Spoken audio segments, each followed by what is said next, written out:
Une petite libellule nous entraîne le long d'un parcours. Dans un sud des Landes, entre dunes et forêts, où se niche le mystère d'un petit courant de sympathie. Une lame aiguisée, dont la couleur argent coupe la luxuriance d'une végétation offerte avec générosité par les dieux. Un site divisé en 6 unités écologiques. Le lac de Léon, le marais flottant, puis le courant forêt-galerie. La Pinède, le marais d'arrière-dune, de la Pipe et des Boulards, et enfin la dune. La légende dit que le soleil avait rendez-vous avec la lune. Mais comme il aurait été impossible de s'en rencontrer, le soleil décida d'offrir son reflet d'argent le long de la côte à celle-ci pour lui rappeler son amour. Ainsi naquit la Côte d'Argent. À l'époque de la dernière glaciation, les sables recouvraient la totalité du plateau landais.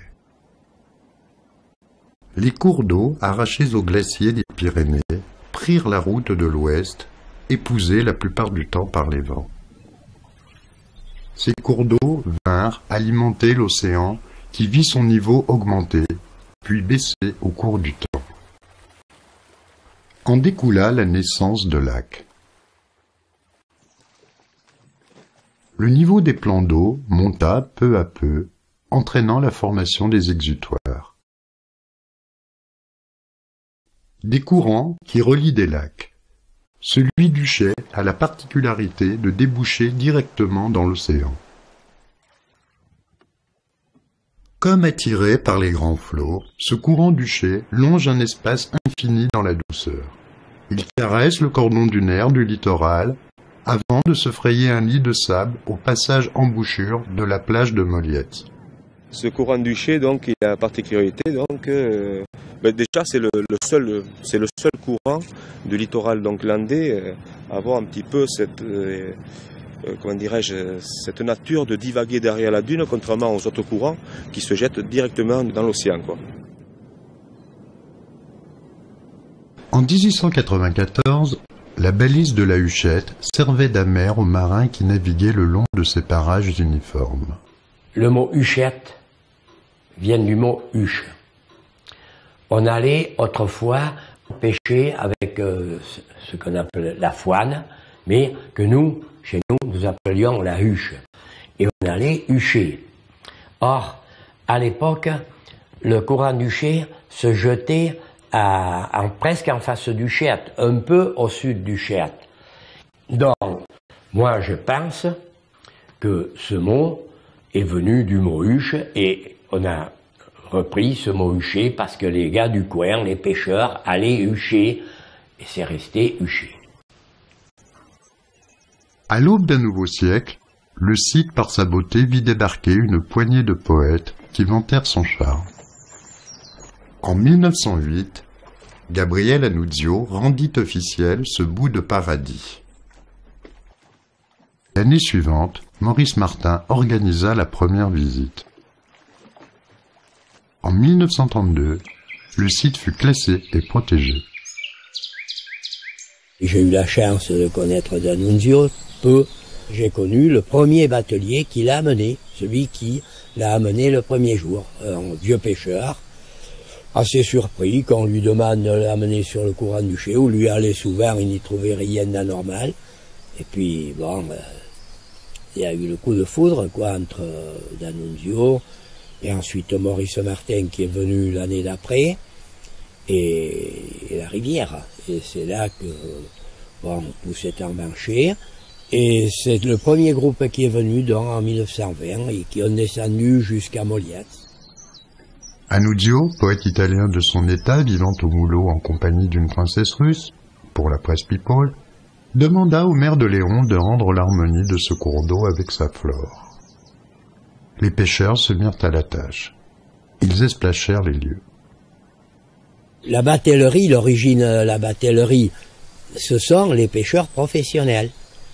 On a pris ceux qui savaient manier une barque, ceux qui avaient des barques à peu près convenables, bien que c'était pas les barques d'aujourd'hui.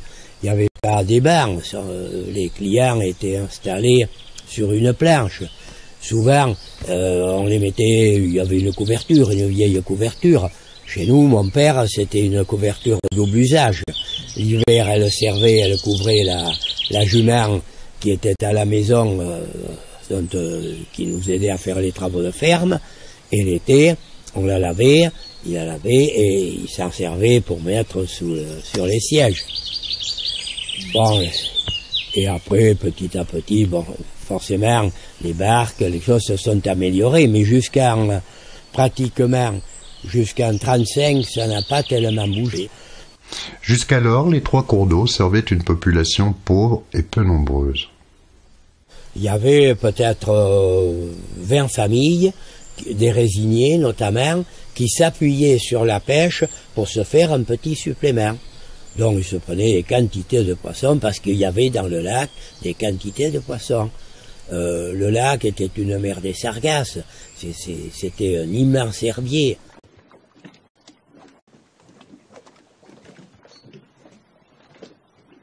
Si la formation du syndicat des bateliers se crée en 1930, à partir des années 60, le tourisme prend un essor particulier et le courant du Chet connaît une nouvelle génération de bateliers.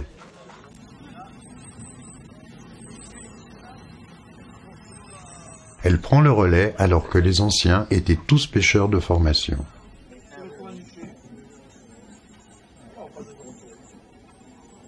Aujourd'hui, les bateliers ne pratiquent plus la pêche. En dehors des bateliers, on a tous une activité différente. Certains travaillent en usine, d'autres sont pompiers, d'autres facteurs, d'autres voyageurs comme moi. Cette année, la nouvelle génération, elle a apporté un sursaut, elle a apporté un grand bol de 109. Hein. C'est quand même bien, ça veut dire que tout se renouvelle. Hein. La relève est là, et c'est bien.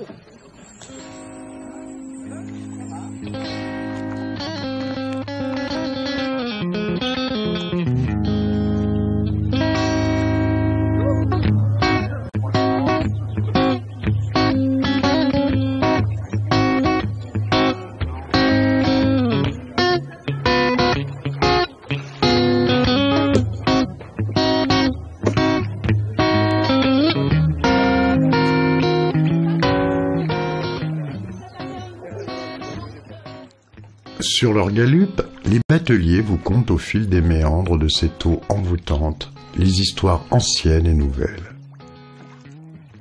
Comme un filet de mémoire qui s'écoulerait à travers les générations, dans les veines de ces hommes se lit la beauté de l'effort et vous dit que chaque descente, chaque remontée est un émerveillement. Il n'y a pas un jour sans découverte, car le simple plaisir de faire partager une parcelle de paradis est une richesse aux yeux de ce qu'ils partagent en commun.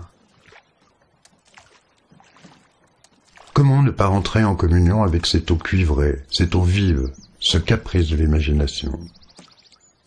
Aujourd'hui, ils ont le même regard, celui de découvrir chaque jour un site qu'ils auront le privilège de parcourir autant de fois qu'un tour du monde.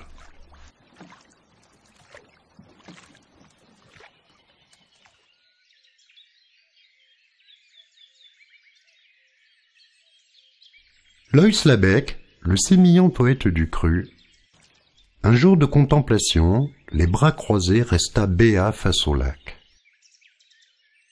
Il scruta l'horizon sans bouger, longtemps, longtemps, aspiré par les eaux, en prise à une exaltation mystique.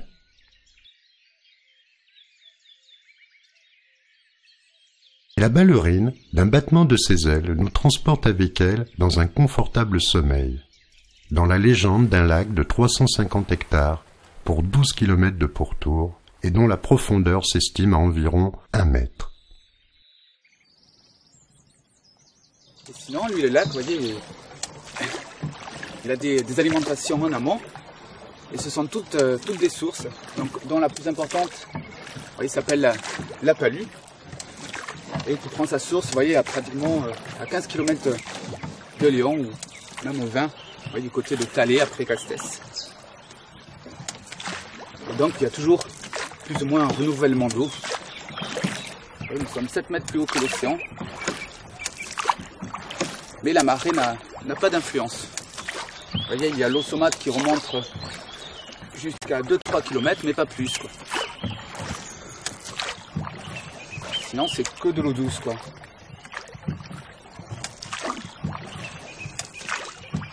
Donc le courant du Cher, c'est tout simplement le trop-plein du lac, le déversoir, qui se jette à l'océan. Comme poisson, hein, c'est essentiellement que du poisson d'eau douce. Donc vous avez du carnassier comme le brochet, vous avez du cendre aussi. Et il y a surtout aussi le mulet et l'anguille qui remontent de l'océan et qui vient s'installer aussi dans le lac. Aux abords du lac, les endroits les plus humides correspondent au sol tourbeux, charbon de qualité médiocre formé par la décomposition partielle des végétaux. Comment ne pas parler de la châtaigne d'eau, le fruit de la macre, celle qui finit par envahir les eaux. Ce fruit dont l'amande autrefois se mangeait. Un fruit certainement venu des temps immémoriaux, à moins qu'il ne s'agisse de l'incarnation végétale d'une créature sortie d'un film de science-fiction et que l'on appellerait graine d'alien. On avait un batelier, Riri, chaque fois qu'il faisait des balades, il s'arrêtait comme ça. Il arrachait une châtaigne et puis hop, il la faisait goûter aux clients. Alors bon, les clients ils étaient un peu sceptiques et alors il en goûtait en morceaux puis après il leur donnait, quoi. Il a toujours son petit couteau. Par contre moi j'ai pas d'ongles, donc hop, ça y est. Tiens. Alors, le nom occitan c'est le bourruncum. C'est bizarre, hein, comme nom. Et une nappe de bourruncum, c'est là une bourruncouère. Ça, c'est une des rares plantes qui sont vraiment endémiques. Hein. Là, il y en a vraiment qu'ici. Il y a 4-5 ans, on a porté des spécialistes pour l'envahissement des lacs, par Myriophile, Jussie. Les mecs, ils n'avaient jamais vu ça. On ne sait pas. Ils en avaient entendu parler, qu'on ne sait pas. Ouais, ouais.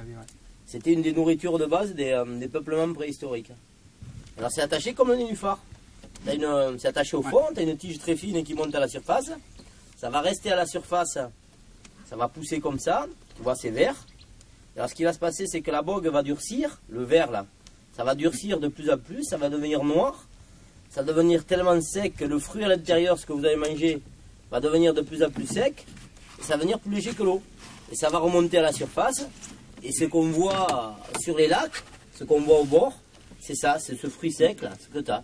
Et l'intérieur est vide. C'est devenu plus léger que l'eau, c'est remonté à la surface. Le nombre de fois, il y a 3-4 ans, il y avait un panneau au bord du lac, attention aux châtaignes. Je te jure, le nombre de fois que les gens regardaient dans l'air pour voir d'où tombaient les châtaignes, et je te promets que c'est vrai. Hein. Ils demandaient, regarde les piquants que tu as. Hein. Ouais. Ouais, c'est bon, hein. C'est pas... Il y a un bon truc, là. Il y a un bon business. Hein. J'en parlais hier ou avant-hier avec une dame âgée. Oh, elle vendait des bonbons moisis, des gâteaux qui étaient pourris. Ben oui, elle avait un petit kiosque, elle vendait, elle avait 10 paquets de petits beurres, elle avait 10 bourses de bonbons. Ben, parfois, elle en vendait 1 ou 2 dans la journée. Elle avait même innové, cette brave dame. Elle faisait griller des châtaignes d'eau, des macres. Elle les ouvrait, elle les grillait, elle vendait ça comme des cacahuètes. 100% bénéfice, son mari allait les ramasser, il n'y avait pas de perte. Là, si ça, elle n'avait pas à les laisser moisir, si elle ne les vendait pas, elle pouvait les mettre à la poubelle.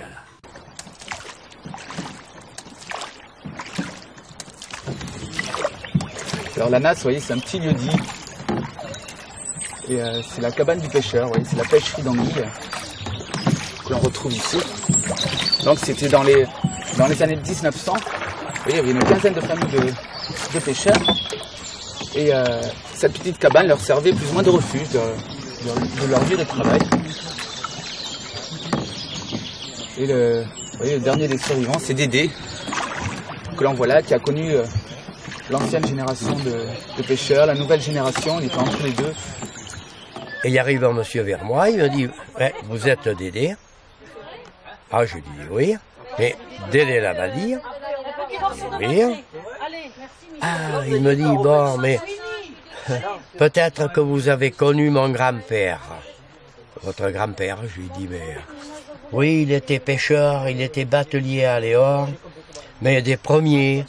Et je lui dis, mais qui c'était? Le Colosse. Alors je n'ai rien dit. Et je lui dis, écoutez, venez avec moi. Et je l'amène, et j'avais ce tableau sur ma cheminée. Je lui dis, voilà. Je lui dis, il arrive là, je lui dis, voilà, le Colosse, il est là. Alors voilà, Colosse, le père Amir, papa, mon père, première génération des bateliers, Cercelotte. Alors quand je dis que Cercelotte était le batelier de Maurice Martin, Chex, il me dit, papy.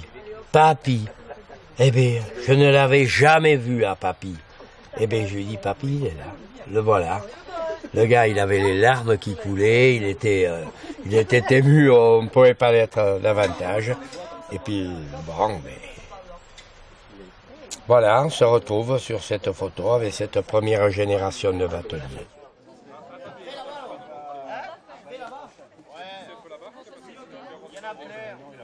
On travaille dans la nature, on est proche des animaux, des plantes, et puis on fait des tâches ensemble.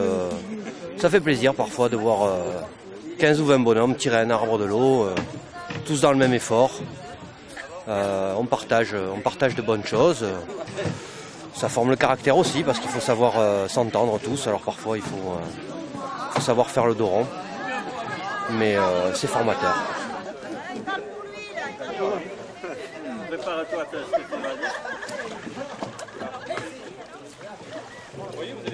Je suis rentré cette année en fait. Et je suis rentré parce que je connaissais certains bateliers. Donc ça m'a permis de rentrer dans ce cadre de la batellerie, quoi. Puis bon, au début c'était surtout pour gagner des sous, quoi, parce que je fais les études. Et donc au fur et à mesure, au fil du temps, quoi, cette idée d'esprit a un peu changé, quoi, et c'est plus devenu une famille ici pour moi. Sur 30 bateliers, 34 bateliers maintenant, tu as 34 bateliers différents et 34 caractères. À la limite, un batelier qui n'a pas de caractère, il ne restera pas, il ne s'accrochera pas. Je crois qu'il faut vraiment avoir un bon caractère, peu importe lequel, hein, enfin, un caractère trempé, dirons-nous, pour faire un bon batelier. Donc systématiquement, quand on a une demande, quand on choisit quelqu'un, il y a déjà un premier tri, parce que c'est formalisé. On ne va pas prendre quelqu'un qui n'ira pas, qu'on ne connaît pas, on essaie de se renseigner un peu. C'est-à-dire que si tu dois être responsable des dettes de ton voisin, au moins que tu saches combien tu as à payer, quoi. En gros, c'est ça, quoi. Et après, c'est voté à l'unanimité, hein. Normalement, c'est la majorité, mais ça se fait pratiquement tout le temps à l'unanimité, où vraiment tous les bateliers, une fois qu'il y a le conseil d'administration qui a dit, bon, celui-là, on émet un avis favorable. Et après, l'ensemble des bateliers disent oui, non, oui, non, oui, non, oui, non. Et on a tous, dans ce groupe de bateliers actuel, une relation de loin ou de près avec des hommes qui ont travaillé là sur cette rivière. Et ce qui en fait vraiment un groupe très solide. On pourrait dire qu'on a une confrérie, puisque quelles que soient les idées qu'on ait, quel que soit notre mode de vie, on est tous là, tous ensemble, et solides. Une équipe de rugby d'avant, pas une équipe de rugby d'après. En gros, c'est ça, quoi. C'est avec une équipe de rugby où tu as les 15, enfin, les 15 ou les 30 joueurs qui sont fiers de mouiller le maillot. Et pas une équipe de rugby où tu as des mercenaires.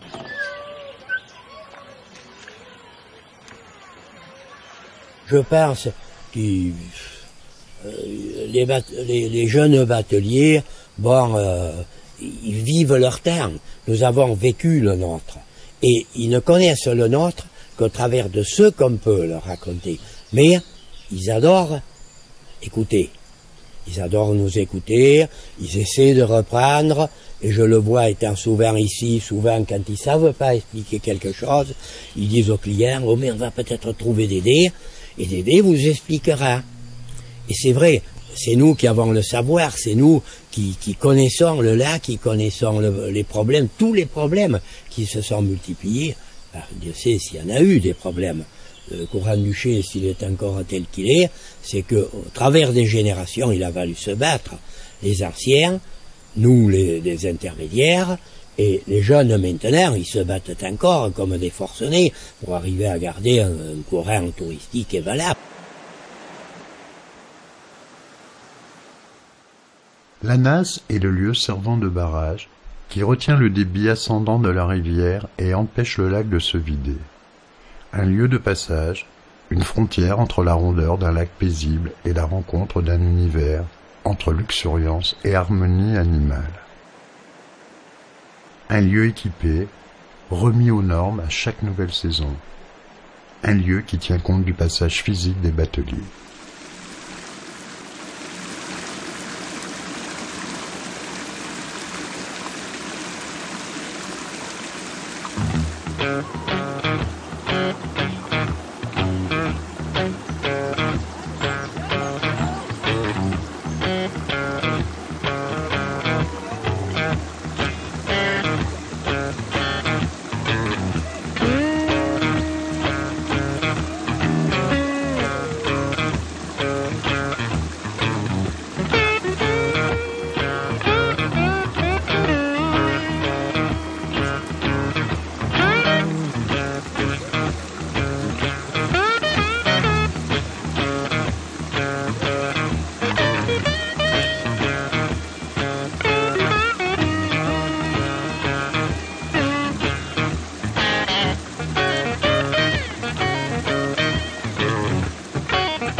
Le courant du Cher semble posséder des vertus apaisantes, tout en offrant une ode à la rêverie. Et si le courant faisait tourner la tête? Un lieu où, en proie à une certaine béatitude, on se laisse porter par le fil du courant, autant que le fil des histoires, sans jamais en découdre.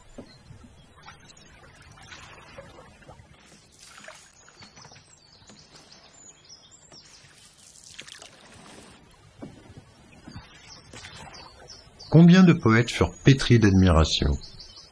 Quoi, devant le spectacle de ce chant magnétique, raconté à celle ou celui qui prête une oreille à son histoire? Gabriel Annunzio, grandiloquent et talentueux, apaisa son verbe lorsqu'assis sur une fine embarcation, face au clapotis de l'eau, des images lui vinrent et caressèrent son esprit fécond.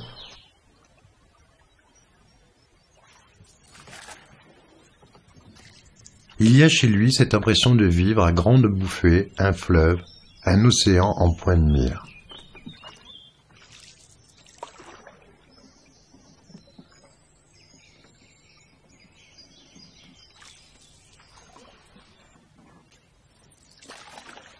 Maurice Martin, ce rêveur éveillé, célébra à juste titre cette côte devenue d'argent sous l'appellation du poète provençal Stéphane Yégard.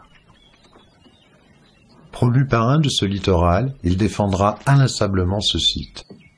On retrouve sa ferveur de l'endroit à travers son ouvrage triptyque « Ciel, océan, forêt », où il exprime son amour pour la côte landaise.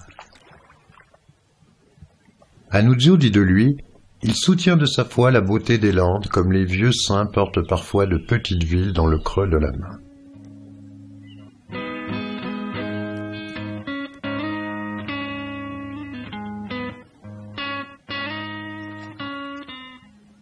Durant cette descente mêlée de quiétude et de visions exquises, les surprises viennent caresser nos regards épousés de lumière chatoyante. Des regards dont les vers puisent dans le reflet de l'eau, dans les feuillages extraordinaires des aulnes glutineux et des saules roux.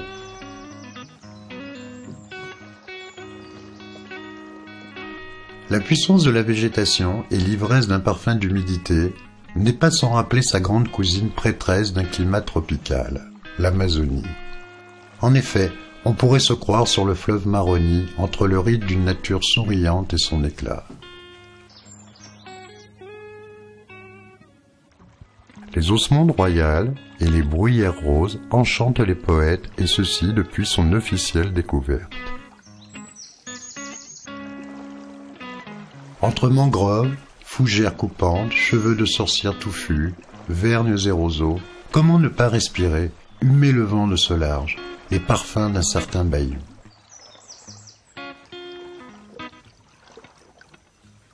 Il scintille comme une petite musique, comme un caprice, une déchirante sensation amoureuse.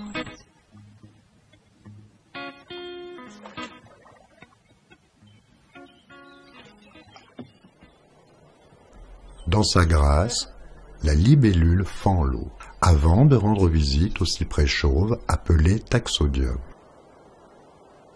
Un conifère des marécages d'Amérique, un arbre muni de racines émergées et qui joue un rôle respiratoire. Donc cet arrière-grand-père était un botaniste très connu à son époque. D'ailleurs les gens descendaient de Bordeaux pour s'arrêter chez lui à Lynx, où il avait une collection d'arbres exotiques et de plantes exotiques dans son orangerie. Et donc un jour il est allé à Paris à l'exposition universelle de 1889 et il a ramené des graines ou des petits plants, ça je ne sais pas exactement, de cyprès chauve qui poussaient donc en Louisiane. Et il a voulu essayer sur les bords du courant. Et ce qui est amusant, c'est que les bateliers racontent qu'il était capitaine au long cours, qu'il avait été chercher les graines en Louisiane. Et c'est tout simplement un essai, une plantation depuis une foire exposition. Lorsque la libellule l'aperçoit, munie de ses protubérances extraterrestres, elle imagine un monde de gnomes ou de farfadets qui, la nuit venant, viendrait contrôler le bon déroulement d'un site envahi par une foule de visiteurs hypnotisés. Certains aiment à les nommer sièges de bonne sœur.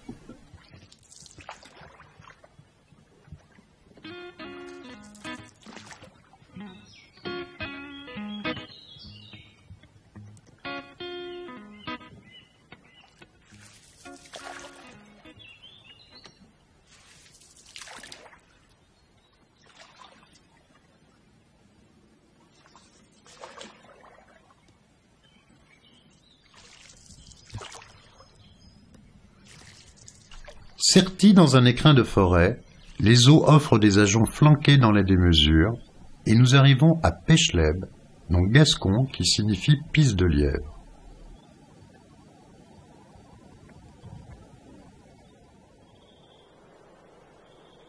L'hibiscus est une fleur du Nil.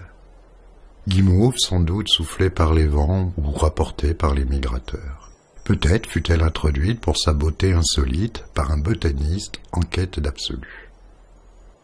Cette histoire est une fleur dont l'éclosion sourit à chacun de nos passages. Le décorum canalise l'attention du voyageur. Les arômes, sous leur blanche corolle, attendent fiers et majestueux. La balade s'arrête et la barque repart pour une nouvelle révérence aquatique.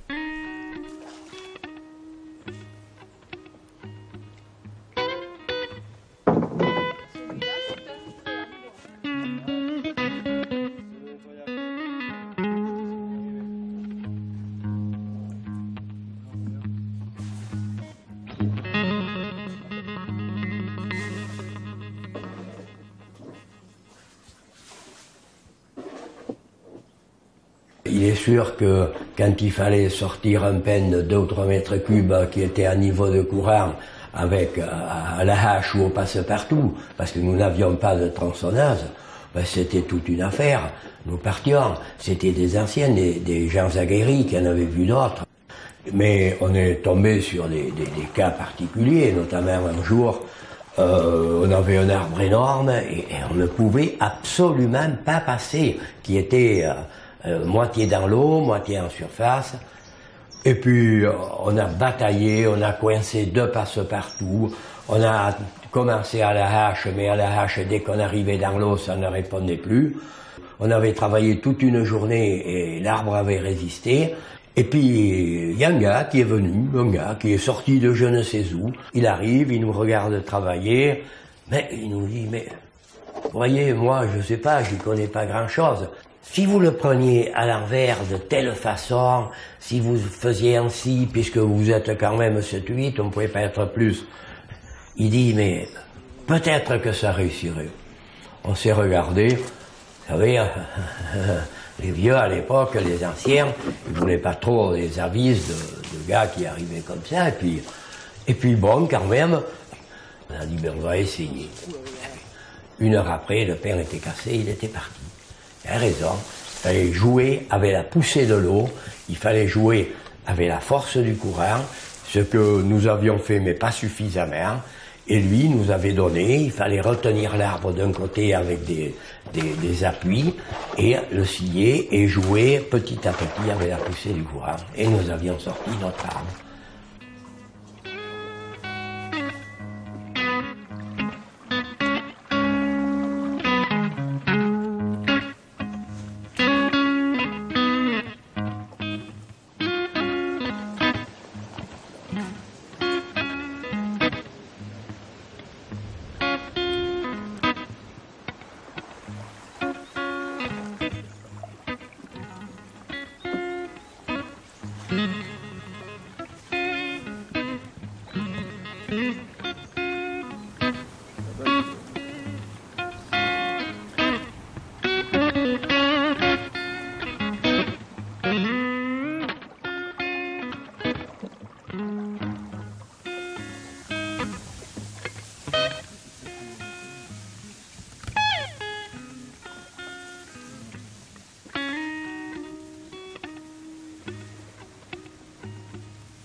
La maison sur la dune a été donc construite par mon arrière-grand-père pour venir chasser, donc parce qu'il adorait ce coin. Et lorsqu'il s'est marié avec donc mon arrière-grand-mère, la première chose qu'il ait faite, c'est de l'amener donc de Lynx à Huchette. Elle arrivait de Paris, donc elle était déjà assez surprise lorsqu'elle a vu cette maison au milieu de nulle part sur les dunes. Entre mer et courant.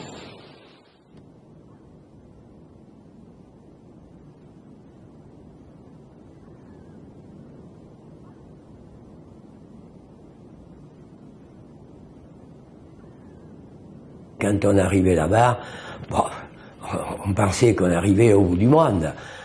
C'est vrai, on approchait de la dune, on entendait l'océan derrière, on entendait puis un bruit d'océan qui était assourdissant parce qu'il était modifié par la dune.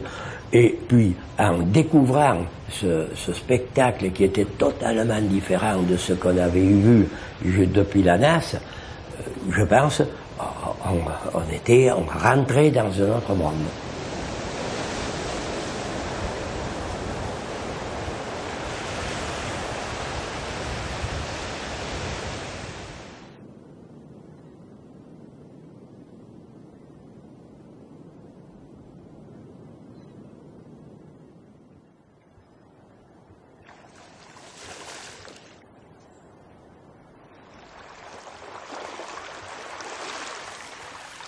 Autrefois, une passerelle en bois reliait les 2 rives du courant.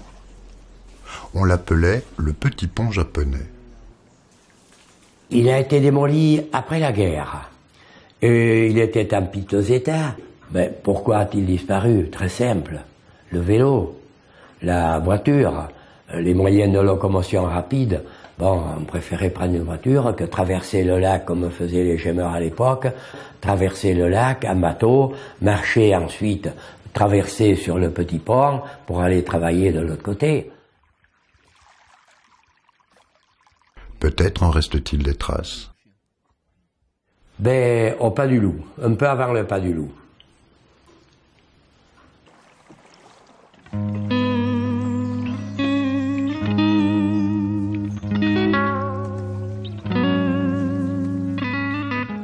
Le Pas du Loup tire son nom de la légende, du temps où celui-ci s'attaquait aux moutons dont il suivait la transhumance. L'animal, poursuivi par les chiens, aurait sauté depuis la dune jusque derrière le courant. Nul ne le revit.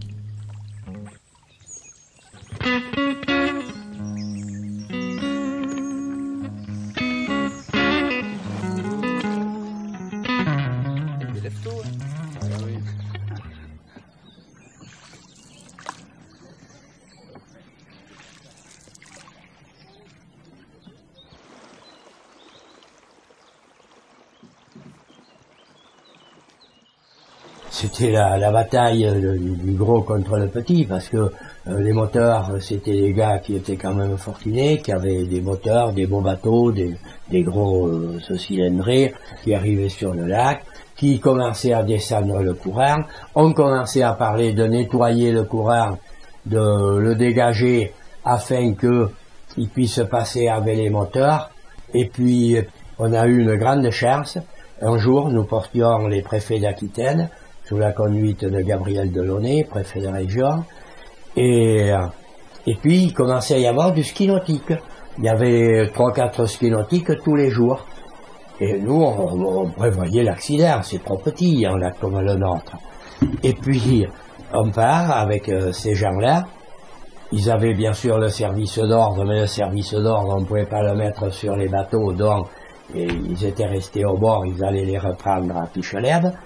Et puis, il y a eu un brave skieur nautique qui a eu l'idée géniale de venir passer au milieu des bateaux. Et bien sûr, on aurait pu à la rigueur arriver à stabiliser les bateaux. Nous étions encore à l'époque que des vieux bateliers. On a laissé tanguer un peu les bateaux ont tangué, il rentrait 2 ou 3 barques ont pris l'eau. La mienne notamment a pris peut-être 10 litres d'eau. Ça n'a pas plu à ces messieurs, et j'en ai profité. Je leur ai dit, voyez, on va à l'avant d'un accident. On aura un jour un pépin. Suite au décret ministériel qui réglemente la circulation des embarcations sur le lac et sur le courant du Chet, la quiétude revint dans ce havre de paix.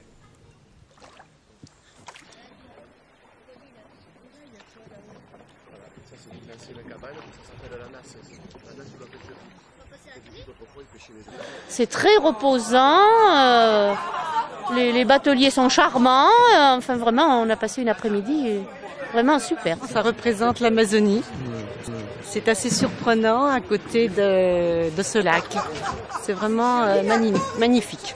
Non, très bien, pas grand chose à rajouter, c'est Venise sous la verdure, ça c'est fantastique, mais le métier de batelier c'est quelque chose quand même. Ça, faire ça 4 fois par jour, mais c'est superbe, ça demande à être connu, ça.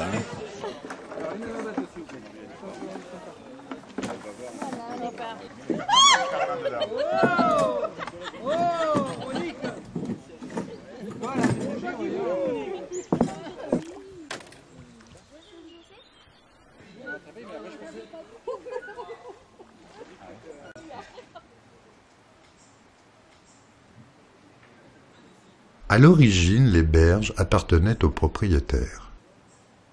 Afin de conserver celles-ci dans leur équilibre naturel, ensemble avec les bateliers, les chasseurs et la réserve naturelle, ils trouvèrent un accord préservant le site. C'est les championnats du monde de domino. Tu as chaque entité, la réserve, les bateliers, les chasseurs aussi, les pêcheurs, les propriétaires qui représentent un domino. Quand tu as tous les dominos qui sont dressés, ça te fait une sculpture, ça te fait quelque chose de vraiment splendide. Si jamais un jour tu vas commencer à en faire tomber un, tout va se casser la gueule. Les propriétaires ont un mérite énorme, c'est que avant les bateliers, d'avoir respecté ce site, de l'avoir gardé, et je pense pour certains, de l'avoir aimé autant que nous l'avons aimé. chacun donne un peu par simplement par plaisir de maintenir une belle région, par plaisir d'avoir on a un bel écrin quoi. On a un bel écrin et le diamant, à chacun à tour de rôle, on se relaie pour y mettre un petit coup de chiffon. Hein. Parce que le courant n'appartient à personne.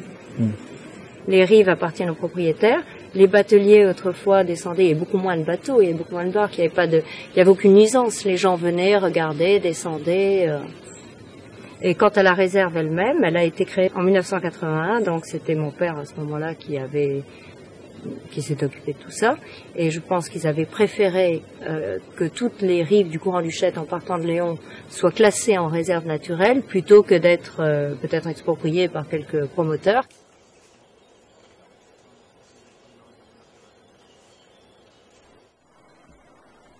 La demoiselle ne veut plus abandonner sa route fluviale, parce qu'ici, il y a encore 1000 feux à découvrir. À l'ombre de ce courant central, elle nous emmène dans les cannes, ces petits bras de marais ondulant au milieu d'îlots végétaux formés naturellement. En compagnie de François Faure, conservateur de la réserve naturelle, nous descendons le fil des eaux dans un calme tapissé de voluptés et de nénuphars. Donc ces marais flottants se sont formés à partir de matières organiques mortes, décomposées dans un premier temps, sur lequel petit à petit est venue se fixer une végétation herbacée comme les carex, les roseaux. Et dans un troisième temps, cet ensemble-là a été colonisé aussi par les sphènes et une végétation arbustive.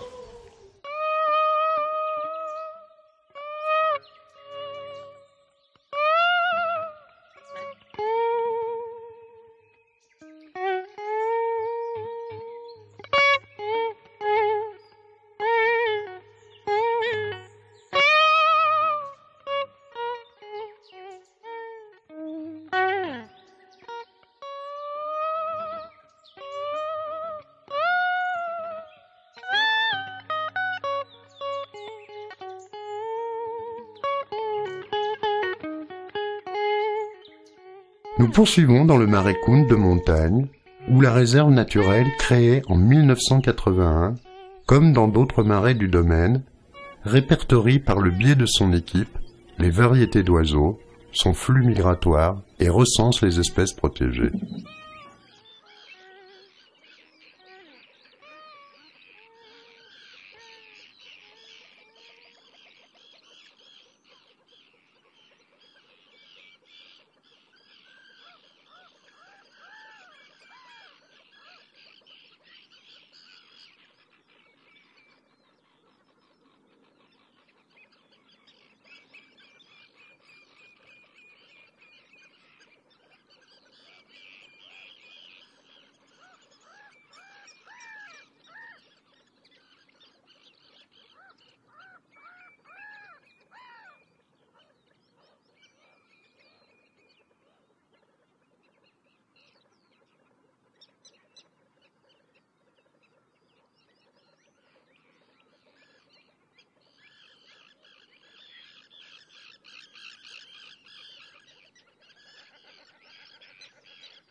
La végétation de la lande est fortement conditionnée par les variations de la nappe phréatique.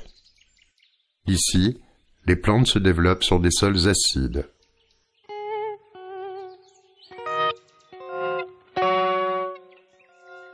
Une plante, comme la grassette du Portugal, est introduite depuis peu dans un milieu privilégié.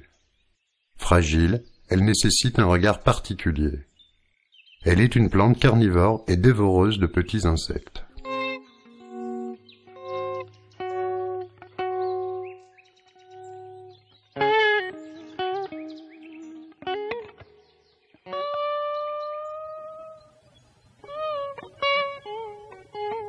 Mais la libellule, fine exploratrice, prend la direction des dunes, marque une pause, s'abreuve de la limpidité d'une eau, à un endroit où bien des années plus tôt le marais de la Pipe fut asséché. Nous étions en 1956. Ceci, suite à la disparition d'un seuil naturel en argile. Remis en eau en 1985, la nature reprit le dessus en moins de 2 années et les espèces végétales vinrent à nouveau alimenter le bassin naturel. L'introduction des pins par Nicolas Brémontier dans les années 1830 joua un rôle déterminant à la stabilité des dunes et des marais. Ici, la nature a pourvu le décor de cette dune de plantes essentielles à la lutte contre l'érosion des éoliennes. Bon, même si sauvage et purement artificiel, on est en train de considérer que la dune littorale est en train de se naturaliser. Au niveau floristique surtout, au niveau floristique. Pourquoi? Parce que on a installé donc un végétal tel que le gourbet et on se trouve maintenant, à l'heure actuelle, on trouve environ 20, 30, 40 espèces donc de plantes différentes.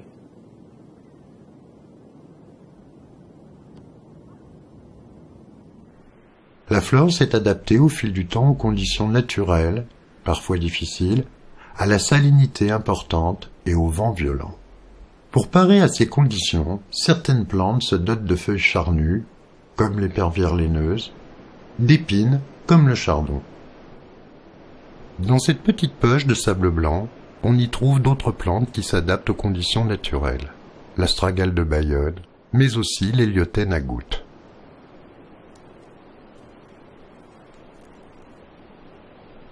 Légère, la demoiselle nous invite pour une dernière danse loin des marécages. Et si elle rêvait du lézard osselet? Pouvoir suivre ses traces au sommet des dunes, les pieds et découvrir sa formidable tête, le saluer simplement. N'avons-nous pas un spectacle qui donne l'envie de partager des amours insolites? Partager la féminité et la douceur de cette libellule qui, dans son fluide, vous entraîne sur la route de l'oubli? Là-bas, au loin, derrière ces tourlets de dunes, cet enchevêtrement d'arbres, de troncs et de branchages, il y a plus qu'un océan qui déferle. Une vision lointaine, un songe dans un nid de mousse, un calice de fleurs, un jardin où repose l'âme de ces gens de lettres.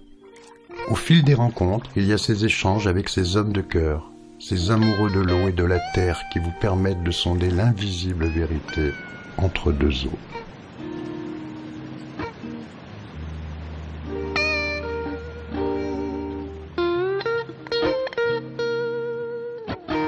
Le courant du Cher, c'est dans ma vie, c'est pas une page, c'est tout un chapitre, c'est quelque chose d'énorme et où j'ai vécu.